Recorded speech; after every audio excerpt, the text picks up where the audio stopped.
Nani anasema hii huyo Msukuma nini huyo?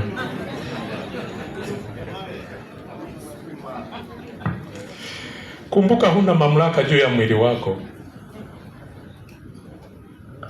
Hapo sasa ni wajibu wa mume kwa mke wake.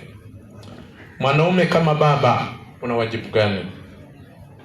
Ndio maana nasema hapa ni watu wazima, watu wazee tu walishatimiza wajibu muda mrefu. Nilitarajia wale walika la sasa ambao ndoa zao zinavunjika kila siku. Hapa ndipo wanaume wengi tunakwama.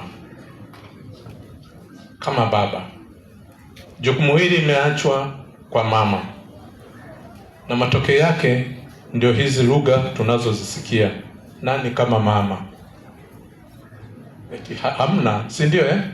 Sijawahi kusikia nani kama baba. Ni nani kama mume? Ndiye baba pia. Hivyo asiishie kupenda mke tu, watoto hajui wanasoma vipi, wanaishi vipi, anaacha malezi na makuzi yote kwa mama. Siku watoto wakiharibika, anaanza kumlaumu mama. Na ndivyo tunavyofanya.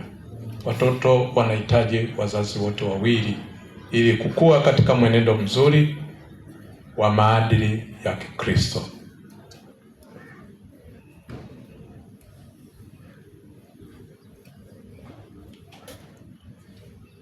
Naona nimewachosha.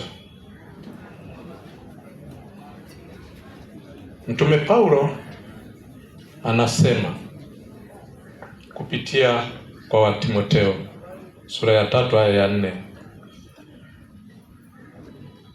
ni katika waraka wa kwanza, aweze kuisimamia nyumba yake.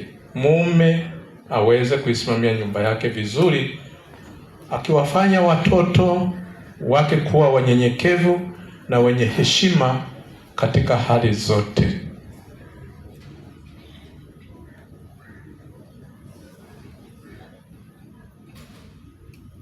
Mbona niwashirikishe katika mambo kama hayo hivyo tu? Pengine ningepata muda mrefu sana, ingelikuwa kama ni semina hivi, ningehitaji kama masaa mawili angalau kufafanua baadhi ya mambo.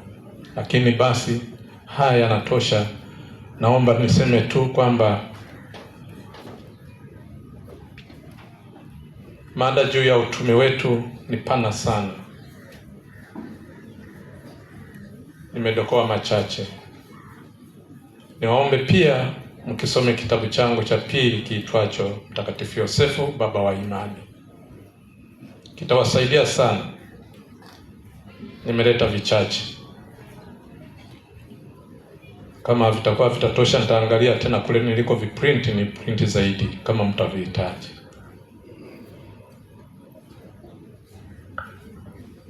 Baba, naomba niishie hapo, iwe ndio waka kama maoni yangu na vile vile hotuba yangu. Tumsifu Yesu Kristo.